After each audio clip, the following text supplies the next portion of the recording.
Nutri, seja muito bem-vindo, seja muito bem-vinda à nossa terceira aula do módulo de técnica dietética. Nós já começamos a conversar sobre os grupos alimentares. A aula passada nós falamos sobre cereais e agora nós vamos partir para as verduras e legumes. O que nós vamos aprender aqui nessa aula? Conceito, classificação, valor nutritivo, pigmentos, que é um ponto também muito importante desse conteúdo, formatos de cortes e regras para a cocção, tá? Então vamos lá começar. Falando sobre conceito. Verduras e legumes são plantas ou partes de plantas que servem para o consumo humano. Esse conceito aqui é bem simples, né, gente? São alimentos in natura, nós retiramos diretamente da natureza e nós consumimos na maior parte das vezes crus ou passando por algum tipo de cocção. E aí nós temos diferentes partes das plantas e para cada uma dessas partes nós temos denominações. Então a gente tem aqui as folhas, flores, frutos, caules, sementes, tubérculos e raízes. E aí nessa parte da conceituação, já muitas vezes gera uma duvidazinha, né? Porque a gente fica pensando, como é que eu me refiro a esse grupo alimentar? Será que eu chamo de hortaliça, verdura, legume? Será que tem diferença ou é tudo a mesma coisa? E tem diferença sim, tá? Nós vamos nos referir com essas denominações a depender. Quando é que eu chamo de hortaliça? Hortaliça é a denominação genérica para verduras e legumes. Então, quando eu quero me referir a esse grupo alimentar de forma geral, eu chamo de hortaliça. Então, todas as verduras e legumes são hortaliças.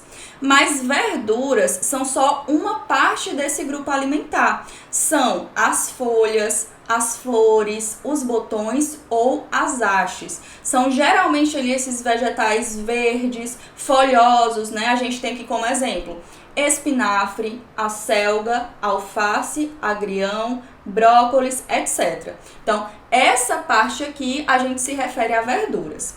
Legumes é outra parte das hortaliças. A gente tem aqui as sementes, partes que se desenvolvem na terra, que são aí as raízes e os tubérculos, e os frutos. Então nós temos como exemplo abobrinha, batata, berinjela, cenoura, tomate e mandioca. Essa parte mais coloridona mesmo. Então nós vamos dividir as hortaliças, que é a denominação geral, em verduras e legumes, certo? Agora, passando para a classificação. Nós temos uma principal classificação das hortaliças, que é de acordo com a parte comestível da planta. Nós já até mencionamos aqui. Nós não consumimos todas as partes de todas as plantas e geralmente tem uma ali principal, que é consumida. E é como a gente se refere. Então, nós temos aqui, por exemplo, um cultivo de alface. Nós temos a planta alface e a gente tem a folha, a gente tem a raiz, né, o caule. Mas o que a gente consome, basicamente? A folha. Então, o alface é a folha que a gente consome ali daquela planta. Batata, da mesma forma, a gente tem a planta completa, né, que tem folha, que tem caule, que tem raiz, mas a gente consome o tubérculo, a batata aqui. E as outras partes da planta geralmente são utilizadas para outras coisas, pode ser utilizada para chá ou até mesmo para outros fins que não sejam a alimentação, tá? Outro exemplo aqui que a gente tem, beterraba. Beterraba é uma raiz tuberosa. Então a gente consome essa parte aqui. Essa parte, a parte da folha, né, do caule, a gente geralmente utiliza para outras coisas. Batata nós já falamos. Cebola é um bulbo, é outra classificação. Aqui, ó, essa parte aqui da cebola que é o bulbo. Parte embaixo da terra, parte acima da terra. É isso aqui que nós consumimos. Então, essa é a classificação. De acordo com a parte da planta que a gente consome, nós vamos nos referir a esses alimentos, a essas hortaliças. Então, vamos aqui conhecer onde é que está cada um em cada classificação. Folhas, bem fácil da gente identificar, né? A gente tem a acelga, agrião, aipo ou salsão, alface, almeirão, couve, espinafre, repolho, endívia, rúcula. Temos as sementes, que também é bem fácil identificar, né? Ervilha, milho verde, vagem, raízes e tubérculos, como a beterraba, né? Às vezes a gente esquece que a beterraba é uma raiz tuberosa. Cenoura, nabo, mandioca, mandioquinha, rabanete, batata, cará, inhame, batata doce. Temos os bulbos, não é um nome muito comum, então é um pouquinho mais difícil de lembrar. Isso aqui é alvo de prova, então lembrem que bulbo é alho, cebola, alho poró. Cebola e alho são o quê? Bulbos, tá? Temos as flores, como alcachofra, brócolis, couve-flor. Temos os frutos, como abóbora, abobrinha, berinjela, chuchu, jiló, pepino, pimentão, quiabo, tomate, maxixe. Aqui nós temos vários, né? E aí os frutos não são exatamente parte da estrutura da planta. Nós temos aí como estrutura a folha, aí tem ali o caule, que é a parte da sustentação, tem a raiz, e o fruto é o que aquela planta origina, né? E aí nós temos vários exemplos. Temos os caules, que como eu acabei de mencionar, é a parte da sustentação. A gente tem aqui o aipo, que nós falamos, né, lá na parte das folhas, porque tanto é utilizado o caule quanto a folha também. Aspargo e palmito. Essa classificação cai bastante em prova, tá? E nós temos também outra classificação, que é de acordo com o teor de glicídios. Nós não temos muito carboidrato nas nossas hortaliças, mas nós temos uma certa quantidade. E essa classificação é de acordo exatamente com isso. Nós vamos dividir em 3 grupos: grupo A, grupo B e grupo C, partindo aí do menor teor de glicídios até a maior quantidade. Então, o grupo A é o que vai ter menos, tá? Cerca de 5% de glicídios. E é aqui onde se concentram a maior parte das nossas hortaliças, principalmente hortaliças folhosas, muitos dos frutos. Então, a gente tem aqui, ó, abobrinha, acelga, agrião, aipo, alcachofra, alface, aspargo, berinjela, brócolis, os brotos, como broto de bambu, broto de samambaia, cebolinha, coentro, couve-flor, espinafre, folhas de várias hortaliças. E aqui você vai prestar atenção, ó, aqui tem um parênteses onde eu vou tratar de várias folhas de plantas. Você não vai confundir. Então, tem folha de abóbora, folha de batata, folha de beterraba, folha de cenoura, couve-flor, folha de inhame, tá? Mas o fruto em si ou a raiz em si vão estar em outras classificações aqui, tá? Grupo B. Grupo B, a gente já aumenta um pouquinho desse teor de glicídios. Então, nós temos cerca de 10%. Quais são as hortaliças que se encaixam aqui? Abóbora ou gerimum, beterraba a gente já lembra, né, que ela é mais docinha, então tem essa concentração maior de glicídios.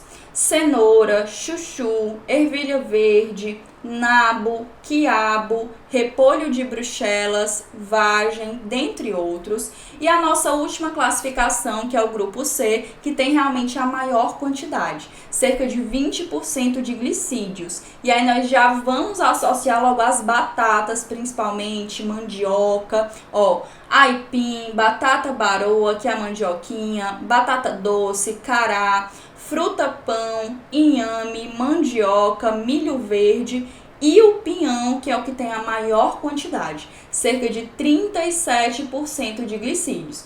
E aí o que eu recomendo? Se concentre aí no grupo B e no grupo C, que são, digamos, exceções, porque a maioria das hortaliças, como eu falei, vão estar no grupo A. Então, tudo que não está no grupo B e C estão no A. Então, a fins de prova, né? Para fins de prova, você vai observar esses outros grupos para você conseguir acertar as questões, tá? Aí, essas têm a maior quantidade de glicídios. Valor nutritivo. Quando nós falamos desse grupo de alimentos, a primeira coisa que a gente vai pensar é em 3 nutrientes aí: vitaminas, minerais e fibras. Nós não pensamos num primeiro momento nos carboidratos, né? Diferente lá dos cereais. Cereais vai ter a maior parte de carboidratos. As carnes, que é outro grupo de alimentos, vai ter em sua maior parte proteínas. Nós até vamos ter nesse grupo aqui, ó, nós temos aí cerca de 4 a 24% de carboidratos, percebemos ali na classificação, né, de acordo com o teor de glicídios. Proteína, cerca de 1 a 3%, bem pouquinho, né, bem pouquinho mesmo, mas o que nós vamos ter em destaque são esses 3 tipos aqui de nutrientes. E aí nós temos aqueles que se destacam. Então, dentre as vitaminas aí, destacam-se a vitamina C, as vitaminas do complexo B, a provitamina A, que são os carotenoides, né, presentes nos vegetais amarelos e amarelo-alaranjados.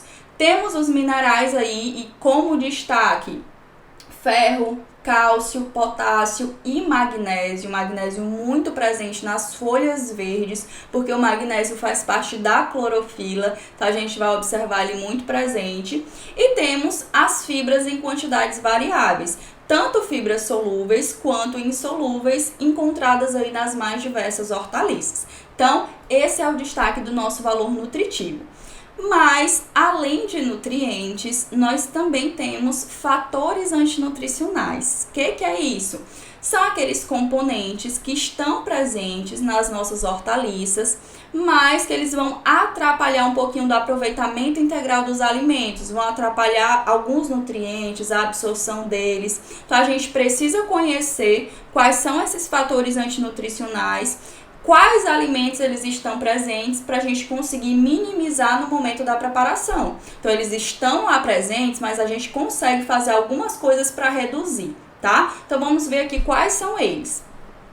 Ácido oxálico e ácido fítico, né? Os fitatos e oxalatos são os mais conhecidos. E o que vai acontecer? Como eles estão presentes ali naqueles alimentos, eles vão formar um complexo com alguns dos minerais e com isso eles vão atrapalhar a absorção. Esses minerais não vão ser absorvidos em sua totalidade. Isso vai fazer com que haja uma redução do valor nutritivo. Então, forma aí esse complexo com cálcio, com ferro, com zinco, com magnésio, atrapalhando aí essa absorção. Alguns exemplos de alimentos presentes: ácido oxálico na cenoura, couve-flor, espinafre, repolho, ácido fítico, aipo, cebola, espinafre. E aí o que a gente pode fazer para reduzir? Água. A gente consegue minimizar com água, tanto de remolho quanto de cocção. Nós temos também esses fitatos e oxalatos nas leguminosas, principalmente, e é onde a gente direciona esse remolho, né? Então, a gente escuta falar mais o remolho das leguminosas, mas também é uma opção para reduzir aí esses fatores antinutricionais, certo? Para as hortaliças, a gente tem principalmente a cocção. Então, a cocção vai ajudar a minimizar um pouco desses fatores antinutricionais. Hemaglutinas. As hemaglutinas são enzimas presentes em alimentos como folha de mandioca, leguminosas, alho, batata, tomate, cenoura, e elas vão exercer uma série de efeitos negativos também. Elas podem desnaturar proteínas, tem a propriedade de aglutinar eritrócitos, causar um processo de hemoaglutinação, inibir a ação de enzimas digestivas e atrapalhar a absorção. Principalmente esses dois últimos aqui, inibir enzimas digestivas e atrapalhar a absorção. E aí, esse fator, ele é desativado pelo calor. Então, a cocção vai ser decisiva, né, para esses alimentos que possuem as hemaglutinas, para poder haver essa redução, né, e não atrapalhar. Saponinas, presentes no aspargo, açafrão, espinafre, e são caracterizadas pelo sabor amargo, então elas vão dar um sabor amargo aí para esses alimentos, e são capazes de produzir espuma e hemólise dos eritrócitos in vitro. Podem ser reduzidas pelo remolho e pelo cozimento. Então, a gente observa, né, que de forma geral, essas duas coisas, essas duas ações vão ajudar. Solaninas. Solanina é um composto tóxico que vai ser encontrado especificamente nos brotos de batata e podem ser destruídas parcialmente pela cocção. E eu vou remover completamente esses brotos de batata para me livrar aí desse composto tóxico. Então, é muito cobrado na prova também o nome desses compostos onde eles estão presentes e o que é que a gente pode fazer aí para ajudar. Quais são as duas coisas principais que a gente consegue fazer para ajudar a reduzir? Remolho e cocção, aplicação de calor, né, principalmente úmido, certo?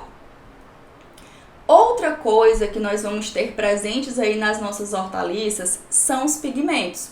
Os pigmentos, eles vão tanto oferecer cor para os nossos alimentos, então nós temos as diferentes cores atribuídas aos diferentes pigmentos, mas também eles podem exercer benefícios ao organismo, então ter função nutricional também, isso é bem importante. E a gente vai conhecer esses pigmentos também, por quê? Porque eles podem ser prejudicados por alguns tipos de preparação, alguns tipos de cocção. Então, para escolher o melhor método para cozinhar a minha hortaliça, eu preciso saber qual é o pigmento que tem, quais são as características desses pigmentos e o que acontece no processo de cocção. Então, é isso que nós vamos ver aqui agora. Começando aí pela clorofila. A clorofila, ela vai conferir a cor verde das células vegetais, então está presente nas hortaliças verdes e ela não tem uma função nutricional conhecida. Então, especificamente, clorofila não vai ter uma função nutricional, mas ela vai dar essa cor, né, essa vida às hortaliças. Quais são as características dela? Pouco solúvel em água, é pouquíssimo solúvel, isso é muito positivo porque ajuda na retenção da cor mesmo na água. Você observa que uma folhinha verde, quando você coloca na água, não começa a desprender a cor, não começa a sair o verde ali na água. Isso significa que a clorofila é pouco solúvel. Porém, ela é afetada por alterações de pH. Se eu tenho um meio ácido ou se eu tenho um meio alcalino, eu vou ter alteração de cor. Essa alteração pode ser positiva ou negativa. Então, no caso do meio alcalino, eu vou ter uma alteração da estrutura da clorofila e ela vai se transformar em um outro composto, que é chamado aqui, de clorofilina. Essa clorofilina é um pigmento mais forte, então o verde da folha ali, por exemplo, vai ficar mais intenso, fica um verde mais bonito, então isso se torna positivo, né? Porém, em um meio alcalino excessivo, um pH muito alto, vai ter um amaciamento excessivo do vegetal por hidrólise de pectina, por quebra de fibra, e eu não quero isso. Eu não quero que fique macio demais, mole demais, né, se desintegrando. Então, não posso ter um meio alcalino demais. Observação em relação a isso.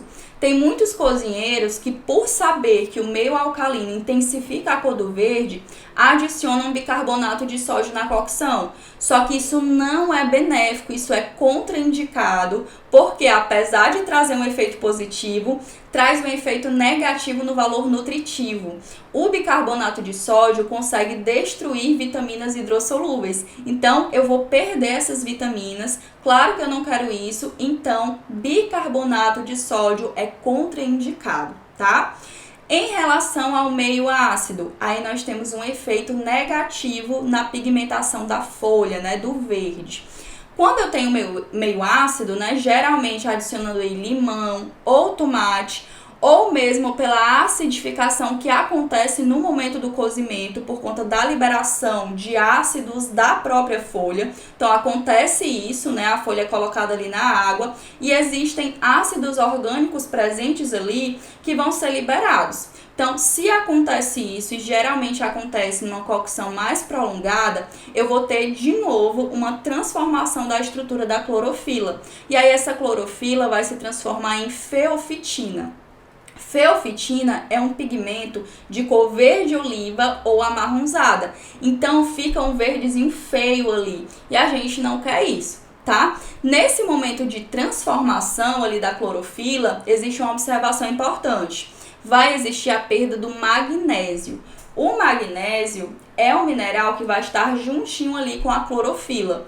Nesse momento, por conta do ácido, vai ter uma separação. Eu vou ter perda de magnésio. E aí, eu vou ter essa alteração de cor, certo? Essa alteração de cor é totalmente indesejada. E aí, por conta dessas coisas, de todas essas características, a gente precisa ter alguns cuidados no momento da cocção. O que eu vou preferir fazer? eu preciso ter um equilíbrio do pH e eu preciso usar uma cocção rápida para que esses ácidos orgânicos não fiquem ali acumulados e gerem alteração de cor. Se eu tenho um equilíbrio do pH e se eu faço uma cocção rápida, eu consigo preservar as características da cor e eu consigo também reter nutrientes. Eu não vou ter perdas por dissolução na água, certo? Então, isso é o recomendado. E a gente tem aqui alguns detalhamentos. O que é que eu vou querer no momento da cocção? Eu vou querer que essas folhas, essas hortaliças verdes sejam cozidas rapidamente, porque existe ácido orgânico dentro dessas células vegetais e quando eles são liberados, pelo tempo aumentado ali da cocção, vai modificar o tom da clorofila, vai formar a feofitina e vai ficar esse verdinho mais feio, esse amarronzado. Então, cocção rápida. Quando eu tenho uma folha mais macia, uma folha tenra, isso é mais fácil. A cocção realmente vai ser bem mais acelerada. Então, eu só preciso de pouca água. Pouca água é sempre preferível para diminuir essas perdas por dissolução. Abafada, então a panela vai ser tampadazinha mesmo e por um curto tempo. Isso vai ser suficiente. Já nas folhas mais duras, eu preciso de um tempo maior de cocção. E já que vai ser necessário de qualquer forma esse tempo maior, eu vou fazer algumas coisas para minimizar isso, né? Mesmo sendo maior, mas o mínimo que vai ser possível ali no momento. Então, eu vou aumentar a quantidade de água para isso acontecer, vai ser necessário. Eu vou colocar na água já em ebulição, já fervendo. Essas duas coisas vão me ajudar a reduzir o tempo de cocção. E eu vou usar a panela destampada nesses casos, porque mesmo sendo reduzido, vai ser um pouquinho maior do que as folhas tenras. Então esses ácidos vão ser liberados e se a panela ficar tampada, eles vão se acumular aqui e a cor vai alterar. Então eu deixo a panela destampada para esses ácidos se volatilizarem, eles saírem ali da panela, certo? Então folha dura, quantidade maior de água, água já em ebulição e panela destampada, ok? Isso aqui também cai bastante em prova. Passando aqui para o próximo pigmento, carotenoides. São os pigmentos alaranjados presentes nos cloroplastos, vão estar aí nas hortaliças amarelas, alaranjadas e vermelhas. Nós temos mais de 600 carotenoides, mas cerca de 50 deles apresentam a atividade de provitamina A, que é o que a gente quer, né, para fornecer aí essa vitamina para o nosso organismo. E aí os principais são alfa-caroteno, beta-caroteno e beta-criptoxantina. E nós temos outros carotenoides também. Licopeno é um carotenoide que fornece aí uma cor avermelhada para o tomate, ele é bem importante também. Luteína e zeaxantina. E aí, de forma geral, esses carotenoides têm função nutricional, eles são antioxidantes, diferente lá da clorofila, né, que a gente não conhecia uma função nutricional. Aqui nós temos e ela é bem reconhecida, tá? Essa função antioxidante. E aí, quais são as características dos carotenoides? São pigmentos lipossolúveis. E aí, sabendo disso, nós vamos saber que se eu cozinhar, por exemplo, uma cenoura, né, algum vegetal amarelo alaranjado em óleo e gordura, né, com a presença de óleo e gordura, eu tenho um aumento da biodisponibilidade. Então, isso vai ser positivo. Como é lipossolúvel, vai ser absorvido aí junto com as gorduras. Se tiver presença delas, eu consigo absorver melhor. Mas os carotenoides têm sensibilidade a algumas situações. Uma delas é a ação da luz. Quando eu tenho muito a exposição da luz, eu vou ter isomerização da cadeia, então eu vou ter um efeito negativo. Além de exposição a oxigênio e temperaturas extremas de cozimento. Os carotenoides são até resistentes à cocção, mas se for uma temperatura muito extrema, eu vou ter perda. Então eu nunca quero um fogo muito alto ali para cozinhar os meus vegetais amarelo-alaranjados. Eles são relativamente estáveis às mudanças de pH, tanto ácido quanto alcalino, diferente da clorofila também, né? Nós vimos que teve alteração tanto em meio ácido quanto alcalino. Aqui não, elas vão se manter estáveis, eu não vou ter alteração. A única situação que eu posso ter alteração é se, por acaso, eu tiver uma quantidade significativa de clorofila presente também, e aí essa alteração vai ser atribuída a ela. E aí a gente vem para uma curiosidade. Geralmente, os carotenoides estão associados à clorofila, estão presentes ali no alimento junto com a clorofila. E a depender da quantidade desses pigmentos, a gente vai ter a coloração. Então, sempre existe um pouquinho ali de clorofila nos vegetais amarelo-alaranjados. E aí vem a curiosidade do processo de amadurecimento. No processo de amadurecimento tem mudança da coloração. E aí quando eles estão mais novos, que a gente fala que eles estão verdes, né? É justamente porque tem uma quantidade muito maior de clorofila. E aí com o tempo a clorofila vai reduzindo, vai desaparecendo ali e os carotenoides vão ganhando destaque. E aí começa a ficar amarelado, alaranjado e a gente fala que aquele vegetal está maduro, certo? Então é justamente por isso. Por conta da troca de intensidade desses pigmentos. E aí sobre função nutricional nós já falamos, né? São antioxidantes que vão ajudar a prevenir envelhecimento e também doenças cardiovasculares. Observações em relação à cocção. A gente não vai precisar se preocupar tanto, porque nós vimos que os carotenoides são estáveis em relação a mudanças de pH, porém, existe a possibilidade de perdas por dissolução, perda dos nutrientes na água. Então, eu vou sempre preferir cozinhar em pouca água e em fogo brando, por conta do calor. Eu não quero muito calor, senão eu vou ter perda também. Então, pouca água e fogo brando. Tanto eu consigo evitar perdas por dissolução, quanto eu consigo evitar perdas por destruição. Duas observações aí. Antocianinas. Antocianinas são pigmentos que fazem parte da classe dos flavonoides. Flavonoides é uma grande classe que vai ter vários aí, né? Então, um deles é as antocianinas, que vão conferir a cor vermelho arroxeada das hortaliças. E nós temos um espectro de cores aí. Pode variar do vermelho alaranjado do morango, roxo da uva, da berinjela, da própria beterraba, passando pelo vermelho vivo da cereja. E aí, em relação a esses pigmentos, eles são muito solúveis. E na prática, a gente consegue observar isso. Se você pega uma beterraba, por exemplo, e coloca na água, ou corta ali perto de outro vegetal, você percebe que já começa a desprender a cor. Então, a água começa a ficar toda rosa, toda arroxeada, né? Por conta da beterraba, por conta do pigmento ali presente. As antocianinas, como são muito solúveis, assim que entram em contato com a água, vão começar a se desprender, certo? Uma das principais características aí. E elas também são afetadas pelas mudanças de pH. Na presença de ácido, eu tenho um efeito positivo em relação à cor. Elas se tornam vermelho escarlate, um vermelho mais intenso. E na presença de meio alcalino, vão ficar aí com um tom azul a arroxeado, que não é tão interessante assim. Existe também uma interação entre as antocianinas e a vitamina C, e é uma interação negativa.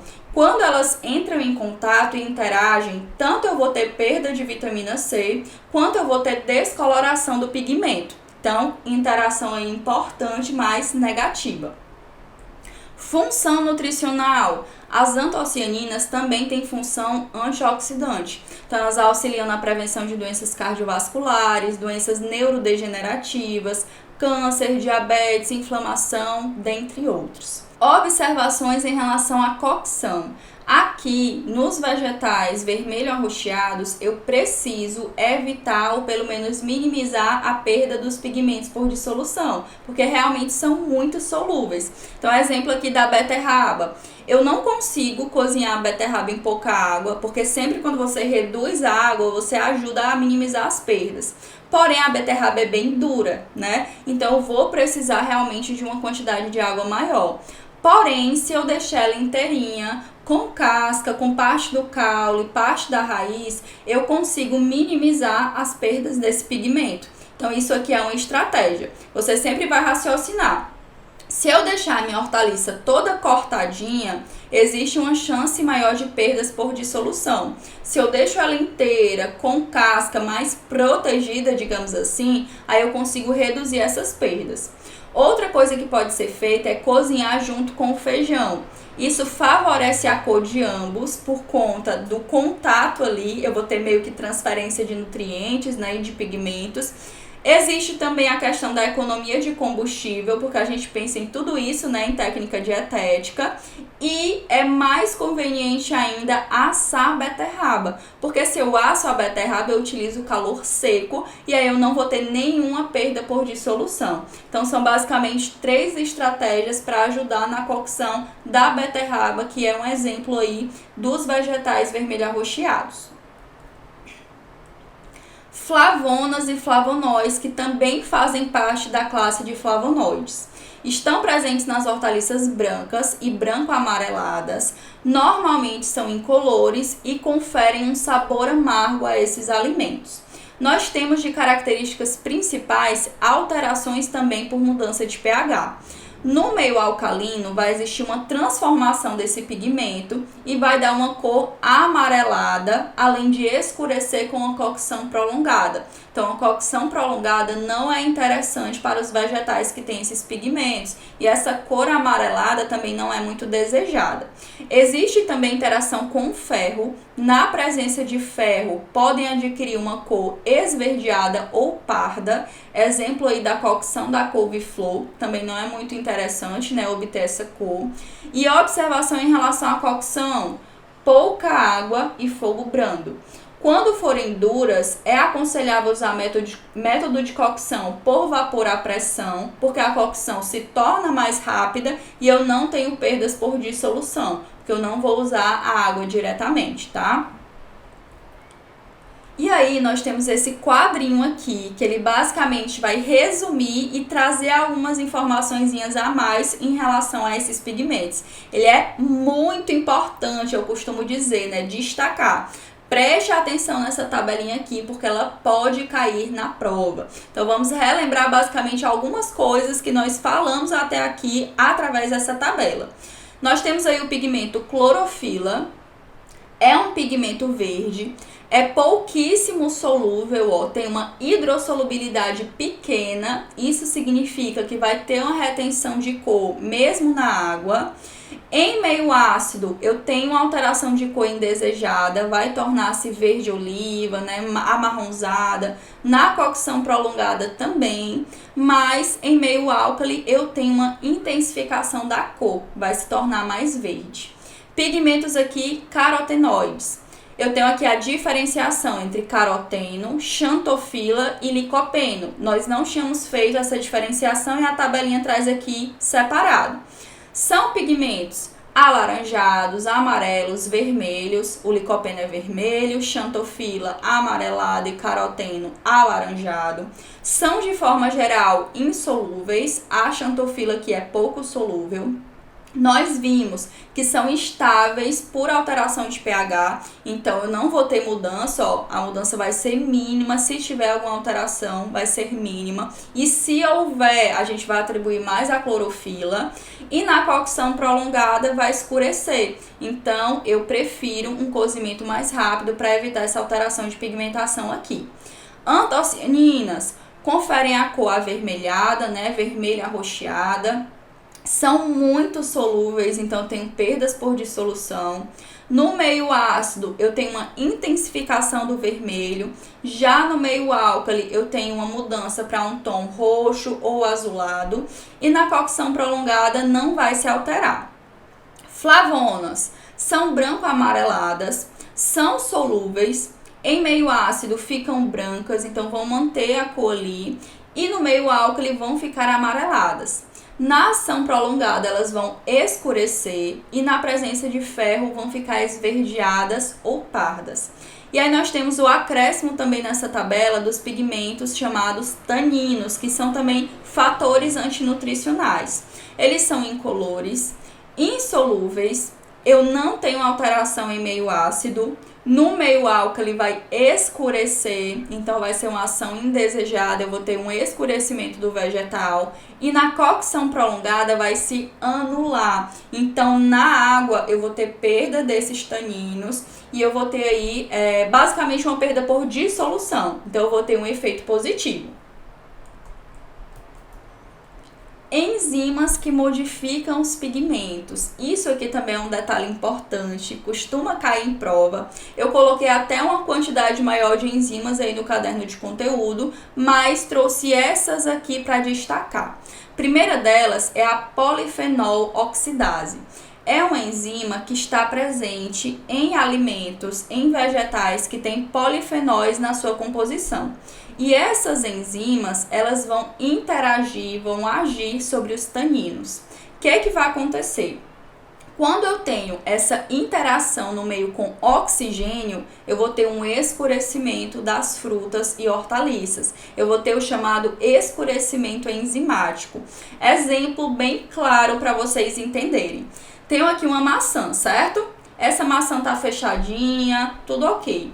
Aí eu vou lá e corto essa maçã. A partir do momento que eu deixo ela exposta em oxigênio, por existir essa enzima, esses componentes que vão interagir, rapidamente ela vai escurecer. Da mesma forma que a batata, a banana, vai acontecer isso. Quando eu corto, elas começam a escurecer. E isso acontece por conta dessa polifenol oxidase. Então, a gente tem esse processo de escurecimento enzimático. Peroxidases. Peroxidases também vão provocar escurecimento. Então, é outra enzima que vai causar esse efeito indesejado. E aí, na indústria, existe um processo de conservação bem conhecido que vai combater essa enzima aqui, que é o branqueamento. O branqueamento a gente estuda mais na parte de tecnologia de alimentos, mas rapidamente, né? É um processo de pré-tratamento, onde eu vou aplicar calor e depois resfriar esse vegetal, e aí eu vou conseguir inativar essa enzima. Então, o objetivo desse tratamento, desse branqueamento, é, em um momento antes de aplicar outro processo de conservação, como um congelamento, inativar essas enzimas para não ter alteração de cor, tá? Então, peroxidases alteram a cor, causam escurecimento, mas o branqueamento, que é um método de conservação, vai ajudar a combater essas peroxidases porque vão inativá-las, certo? Outras enzimas. Enzimas proteolíticas. Nós temos aqui a papaina do mamão e a bromelina do abacaxi. Elas não vão modificar pigmentos, mas eu trouxe elas aqui porque elas caem muito em prova. Então, elas vão quebrar proteínas e são muito utilizadas justamente por conta disso no amaciamento de carnes. Então, se você pega ali um sucozinho de abacaxi, coloca em cima da carne, ela vai ficar mais macia, porque vai ter uma quebra dessas proteínas, certo? Então, atenção aqui a essas enzimas. Formato de cortes agora, gente. Nessa parte aqui, nós vamos ver esse formato de corte direcionado mais a uma exigência estética, realmente para tratar da parte sensorial daquela preparação. Então, vão existir aí vários tipos de corte que eu posso aplicar nas minhas hortaliças para eu deixar a preparação ali mais apresentável, né, mais bonita. Também é conteúdo de prova. Nós temos vários desses cortes, vou citar aqui alguns para vocês. Corte julienne. Corte julienne é um corte em tirinhas de 4 a 5 centímetros de comprimento por 2 a 3 milímetros de largura. É usado geralmente para a produção de sopas. Corte brunoise, que é o corte em cubinhos de 2 a 3 milímetros quadrados, geralmente aí para guarnições ou sopas de hortaliças. O corte paisana ou camponesa é um corte em forma de 1/4 de medalhão, ele é mais diferentezinho. Eu costumo dizer que é um corte em formato de triângulo, para facilitar de lembrar, né? Ele tem basicamente 2 a 3 milímetros de largura e é usado para sopas e ensopados. Então aqui, julienne, tirinhas, brunoise, cubinhos pequenos. E paisana ou camponesa, formato de 1/4 de medalhão, um formato aí meio que triangular.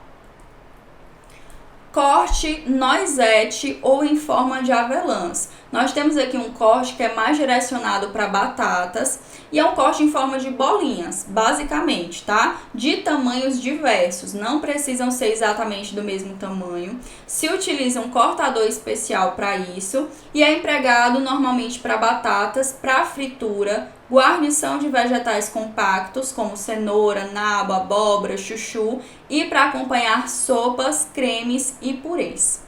Corte chateau ou castelo é um corte torneado, um corte também mais diferenciado. Ele tem um formato de amêndoa e ele é usado para guarnição em preparações de carne. Então vai acompanhar ali a carne, né? Um corte mais diferenciado.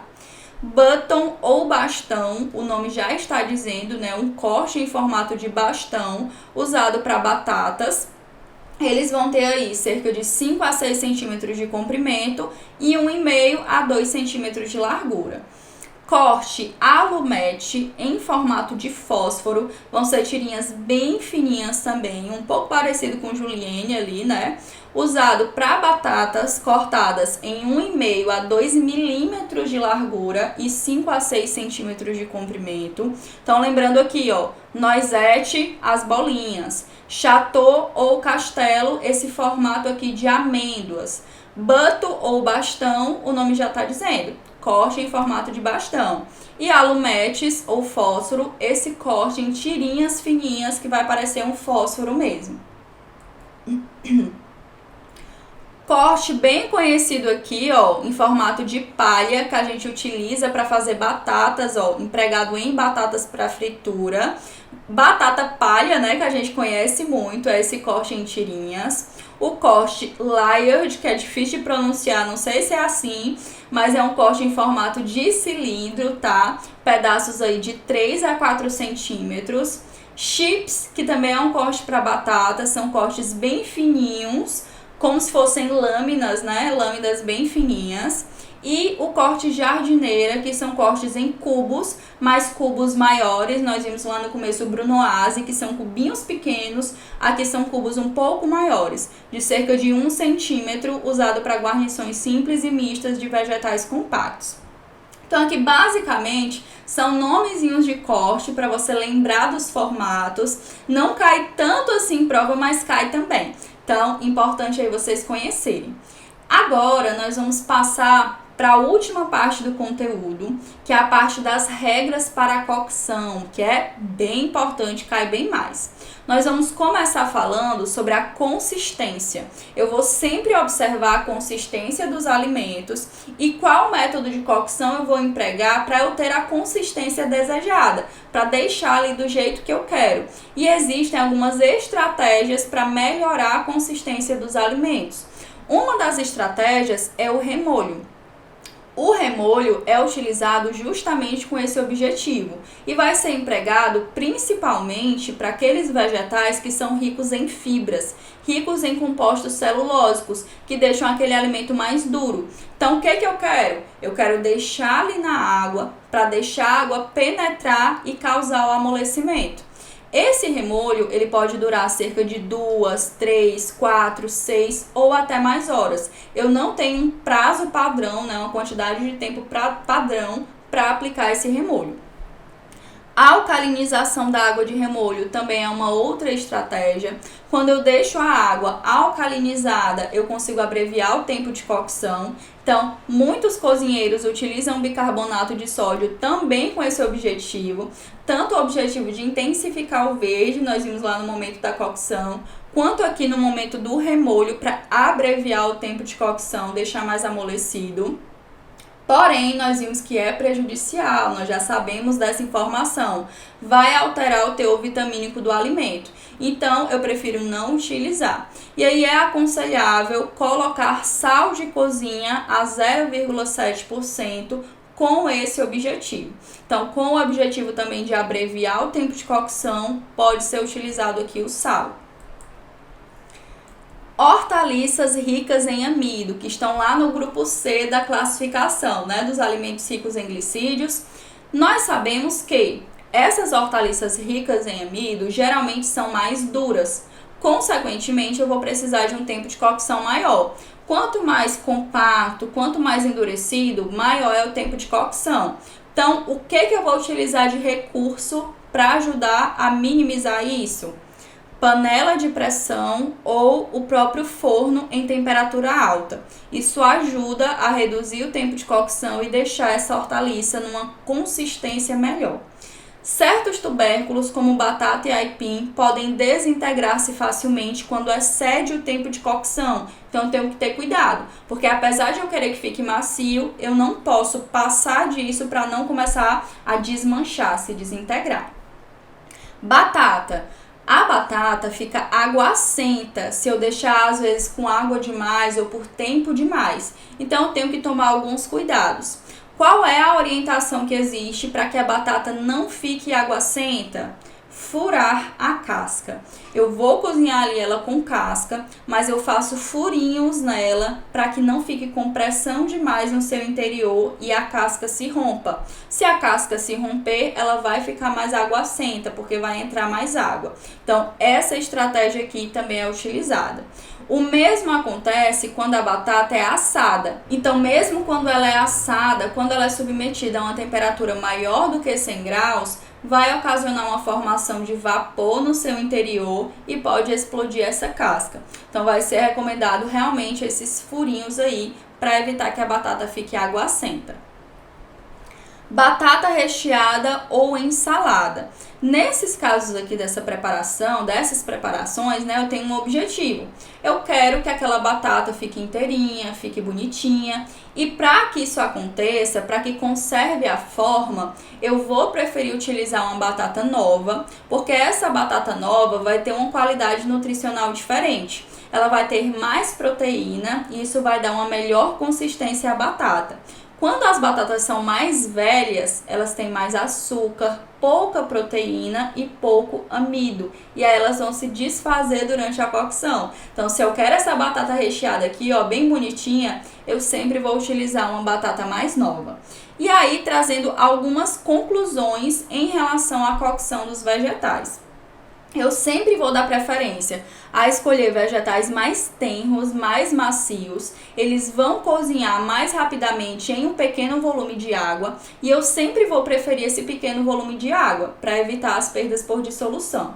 Colocar sempre as partes mais duras em primeiro lugar, depois as mais moles, para que se abrandem uniformemente. Quanto mais subdividido, mais prontamente cozinhará o vegetal, ou seja, quanto mais cortadinho, mais rápido vai coccionar. Porém, vocês lembram que existe outra observação, né? Quanto mais cortadinho, mais eu também tenho possibilidade de perdas por dissolução. Então, eu tenho que prestar atenção nessas duas coisas, certo? Mas deve ser colocado já na água em ebulição, que produz coagulação superficial, diminuindo essas perdas. Então, existe essa possibilidade de perder mais, porque é subdividido, mas eu ainda consigo minimizar colocando na água já em ebulição. Aqui nós vamos ter um resumão. O livro Ornelas, ele traz um resumão de regras para a cocção de hortaliças cruas. Por que é importante trazer aqui para fazer esse fechamento? Porque é muito cobrado essas partezinhas aqui. Então vamos trazer, ó. Primeiro, preparar as hortaliças o mais próximo possível da hora de cozinhá-las. E eu já junto aqui com o quarto, ó, cozinhar as hortaliças o mais próximo da hora de servi-las. Eu sempre vou preferir não demorar para fazer. Tanto eu vou pré-preparar para cozinhar num período próximo, quanto eu vou servir num período próximo também, para não ter alterações de cor, alterações de forma, assim, de consistência, sempre o menor tempo possível. Preparar as hortaliças inteiras ou subdividi-las o menos possível para preservá-las de perdas vitamínicas e minerais, para reduzir essas perdas por dissolução. Cozinhar as hortaliças com casca sempre que houver indicação. A indicação é justamente também direcionada para evitar essas perdas por dissolução. Cozinhar as hortaliças em quantidade pequena de água, apenas para cobrir o vegetal, porque todas as substâncias solúveis podem passar para o meio de cocção. Isso aqui é outra estratégia, né, para reduzir essa perda. As perdas são tanto maiores quanto maior for o volume de água. Quanto mais água, mais perdas por dissolução. Então, eu sempre vou preferir colocar a menor quantidade de água possível. Acrescentar o sal depois que as hortaliças estiverem quase cozidas. Isso aqui é uma estratégia utilizada principalmente para as folhas, porque o sal, quando é colocado no início ali da cocção, ele vai ter uma interação ali com a folha e vai existir, né, uma perda de umidade. A folha vai perder umidade, ela vai ficar mais murcha. É como se houvesse ali um processo de osmose. Então, o sal vai ser indicado ali quando a hortaliça estiver quase cozida. Nunca adicionar bicarbonato de sódio ao meio da cocção. Nós já falamos sobre isso, né? Bicarbonato de sódio não é indicado. Observar o ponto de cocção para cada hortaliça, devendo ficar apenas tenra, abrandada, sem desintegrar-se, eu não quero que desmanche. É importante conservar a forma por motivos estéticos e para redução de perdas nutritivas. Colocar as hortaliças na água já em ebulição para encurtar o tempo de cocção. Então, é sempre estratégico colocar já na água fervente. Tem gente que liga o fogo ali, né? Coloca a hortaliça na água ainda fria. Isso ajuda a ter perdas por dissolução. Cozinhar vegetais folhosos de folha dura em panela destampada e em bastante água em ebulição e curto tempo de cocção para conservar a cor verde. Isso aqui está repetindo o que nós conversamos, né? Para eu não ter alteração de cor por conta dos ácidos orgânicos liberados, eu vou deixar a panela destampada. E como é mais dura, eu vou ter que colocar mais água e colocar já na água fervendo para reduzir o tempo de cocção. Colocar os folhosos de folhas novas e tenras com o mínimo de água em panela abafada para cozinhar rapidamente sem prejudicar a cor, né? Nós também vimos isso. Cozinhar hortaliças de sabor forte, ricas em enxofre, como repolho, couve-flor e nabos, em panela destampada e em quantidade maior de água para volatilização dos ácidos aromáticos. Então, existem ácidos aromáticos ali e se eu colocar a panela tampada, eles vão ficar retidos. Então, eu deixo a panela destampada para eles saírem ali da panela. Cozinhá-las demais produzem sabor indesejável e escurece-lhes a cor. Então, eu não posso cozinhar essas hortaliças ricas em enxofre por tempo demais. E é por isso que se indica essa quantidade maior de água, para poder cozinhar mais rápido. Cozinhar couve-flor e brócolis com o talo voltado mais para baixo. Cozinhar aspargos amarrados em molhos e perpendicularmente em panela alta para submergir os talos e deixar as pontas para cima. É mais indicado deixar esses talos para baixo. Colocar vinagre ou limão na água de cocção dos vegetais vermelhos. 1 colher de sopa para 11 de água. Por quê? Porque se eu coloco, né, esse vinagre ou limão, eu deixo esse meio mais ácido, eu consigo intensificar a cor, tá lá na tabelinha. Usar a água de cocção de hortaliças para sopas, molhos e ensopados, isso ajuda a trazer um aproveitamento dos nutrientes. As partes mais duras dos vegetais e aqueles que levam mais tempo para abrandar-se devem ser colocados primeiro na panela, depois os mais tenros, para obter-se uma cocção uniforme. E aí nós temos aqui um resumo também da indicação das hortaliças para cada tipo de calor. Então a gente tem um fogo mais brando, ou uma água já fervente, ou pressão, ou vapor. Indicações aqui, ó. Fogo brando, hortaliças tenras e novas que exigem pouco tempo de cocção e pouca água. Aí eu não preciso de uma temperatura muito alta.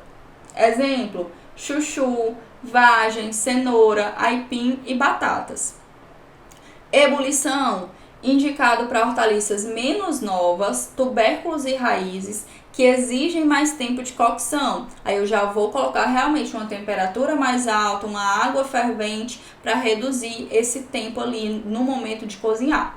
Folhas mais velhas, aipim e batatas. Pressão, indicado para hortaliças endurecidas ou normalmente compactas, quando se deseja encurtar o tempo de cocção e diminuir as perdas por dissolução, como leguminosas, batatas e beterrabas. E vapor, indicado para hortaliças compactas, quando se deseja cozinhar volumes maiores em curto tempo e sem perdas por dissolução, principalmente com esse objetivo aqui. Batatas, beterrabas, folhas endurecidas, abóbora, etc. Por último, as regras para a cocção das hortaliças congeladas. Primeiro, não descongelar as hortaliças antes de cozinhá-las. Segundo, seguir as instruções que acompanham o pacote de alimento congelado industrialmente. E terceiro, seguir as normas gerais das hortaliças cruas. Então, basicamente são essas 3 regrinhas aqui para as hortaliças congeladas. E agora, finalizando o conteúdo, né, nós vamos treinar algumas questões só para ver como é que é aplicado ali no momento da prova. Primeira questão, questão da banca IBFC de 2022. Os legumes e as verduras podem ser classificados considerando-se a parte comestível da planta. Dessa forma, abóbora e berinjela são classificadas como, já o cachofre e brócolis são classificados como. A gente vai precisar saber qual é a classificação dessas hortaliças aqui. Vamos ver, ó. Nós temos a opção de flores e caules, raízes e bulbos, frutos e flores e bulbos e frutos. Vamos lá. Primeiro, eles pediram para a gente saber a classificação da abóbora e da berinjela. Será que é uma flor, uma raiz, um fruto ou um bulbo? Primeiro, bulbo não é, né, gente? Nós vimos que bulbo é a cebola e o alho. Você já vai lembrar logo. Bulbo, cebola e alho. Se não tá falando disso, eu já vou riscar. Flores, a gente já consegue perceber que a abóbora e a berinjela não tem esse formato de flor. A gente vai pensar ali no brócolis, né, por exemplo. Então, já consigo riscar também. Raiz, será que essas hortaliças aqui são produzidas ali embaixo da terra, né? Será que tá ali naquela classificação de raiz e tubérculo?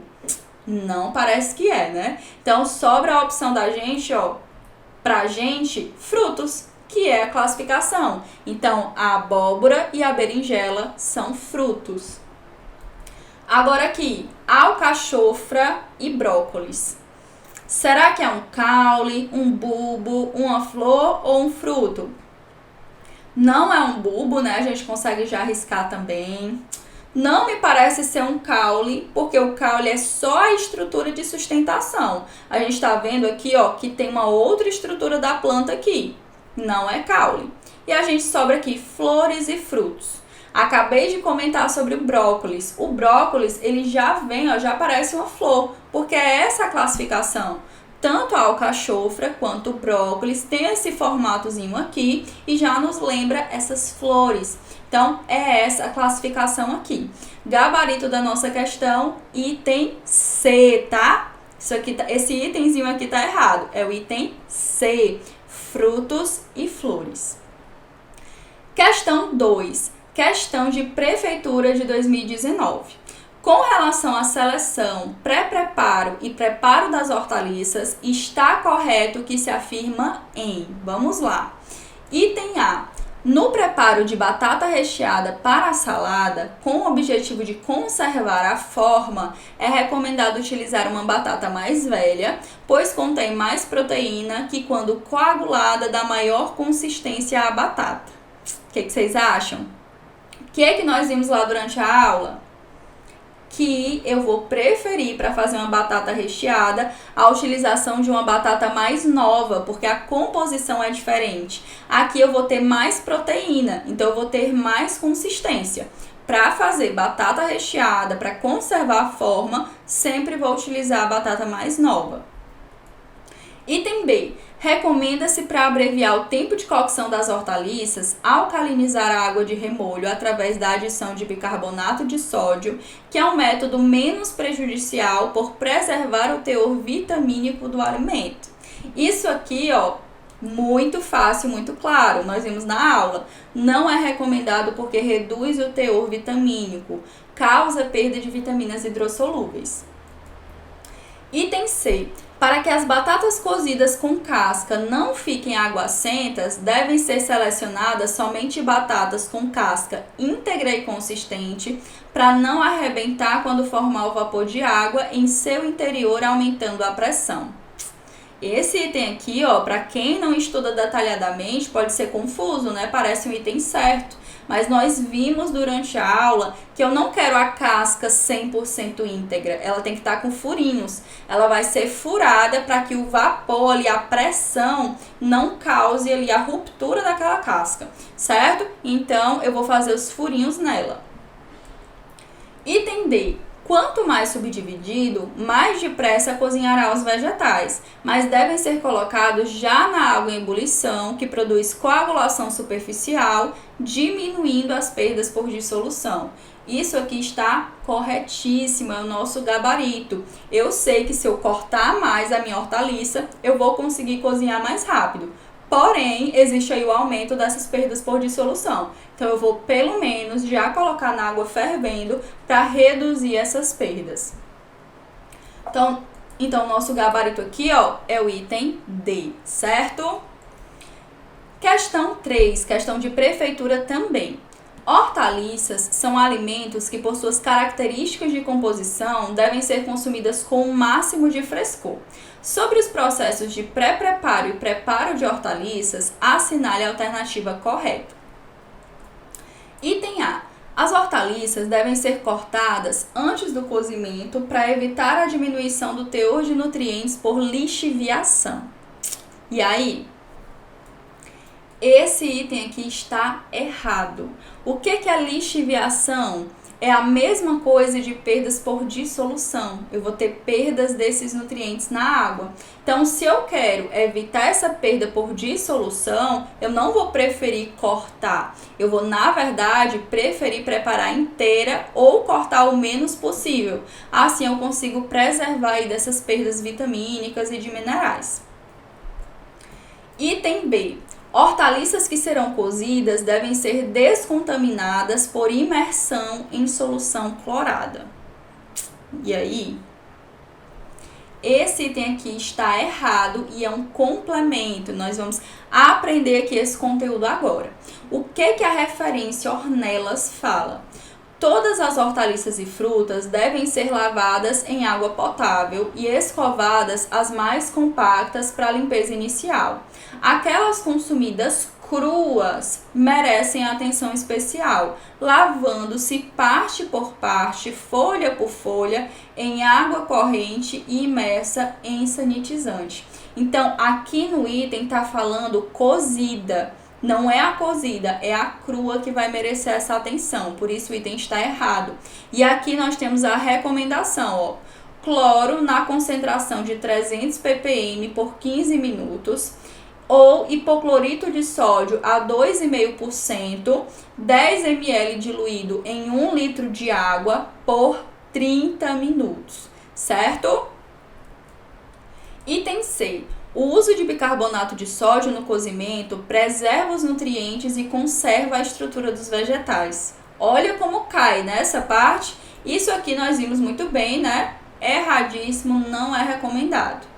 Item D. O branqueamento tem como objetivo inativar enzimas que causam a deterioração da hortaliça. E aí? Esse item aqui está certo. Branqueamento, nós vamos ver principalmente na parte de tecnologia de alimentos, mas nós já conseguimos conversar aqui durante a aula. Branqueamento vai inativar enzimas que causam deterioração, que causam o escurecimento dessa hortaliça. Item E. O uso de vegetais congelados ou processados não é recomendado pelo alto custo e baixo teor nutricional desses produtos. Esse item aqui está errado, né? E é sim recomendado, pode ser utilizado aí os vegetais congelados, ok? Então, nosso gabarito é o item D. Questão 4. Questão de 2023, IBFC. As hortaliças podem sofrer modificações na cor quando submetidas à cocção devido aos pigmentos presentes nos alimentos. Conhecer as propriedades do pigmento facilita a escolha da técnica correta durante a cocção. Analise as afirmativas abaixo e dê V ou F. O tanino de cor branco amarelado, quando submetido à cocção prolongada, escurece. Certo ou errado? Errado. O tanino, ele não é branco amarelado, ele é incolor. E quando ele é submetido à cocção prolongada, ele é anulado, ele sai nessa água. Nós vimos lá na tabelinha. Então, esse item está errado. Item 2. A antocianina de cor vermelha, sob ação ácida, intensifica o vermelho. Corretíssimo. A antocianina vai ficar com o vermelho mais intenso quando ela passa aí por esse meio ácido. A clorofila de cor verde, sob ação álcali prolongada, torna mais verde. E aí? Esse item está correto também.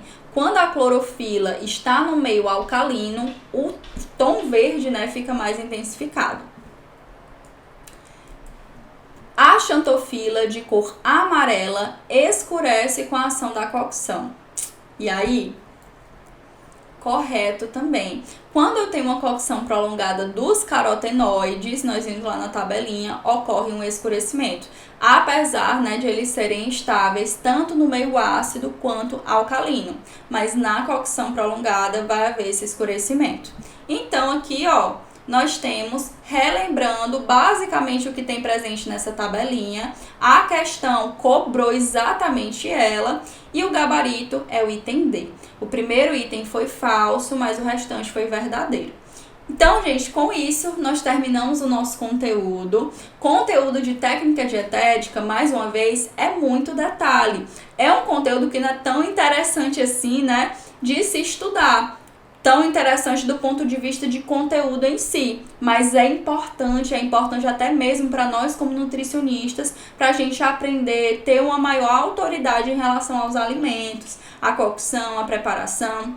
Então eu espero que vocês tenham gostado, tenham aprendido. Um beijo e até a próxima aula. E aí, Nutri, gostou da aula? Então deixa eu te contar um segredo. Quando eu preparei ela, o meu grande objetivo foi deixar o conteúdo fácil e rápido para você conseguir compreender e aprender de verdade. E a boa notícia é que de onde saiu essa aula, existem outras 10, 20, 30, são mais de 90 aulas dos conteúdos específicos de nutrição. Todas as aulas de nutrição que você precisa aprender para se tornar uma aprovada em um concurso ou residência da nossa área. Tudo isso dentro de um local exclusivo para te entregar um guia de ensino com todo o direcionamento que você precisa. Essa é a comunidade preparatória Metamorfose da Aprovação, uma comunidade completa para todos os nutricionistas que querem aprender os conteúdos de nutrição de forma descomplicada. E ó, vou te mostrar um pouquinho de como é que funciona a plataforma por dentro. Essa aqui é a nossa vitrine principal, a plataforma de estudos da comunidade Metamorfose da Aprovação. É aqui que você vai ter acesso a todos os conteúdos, desde o Comece por Aqui, mapas da aprovação e todos os módulos de conteúdos para estudar. São 10 módulos diferentes com os conteúdos de nutrição. Vou te explicar um por um. No Comece por Aqui, nós temos, claro, uma aula só de boas-vindas para que você se sinta abraçado na comunidade. A aula 2 é Entendendo o Universo da Comunidade MDA, explicando realmente tudo que você vai ter acesso. A aula 3, o ponto de partida, realmente uma aula mostrando passo a passo do que você precisa para começar a estudar.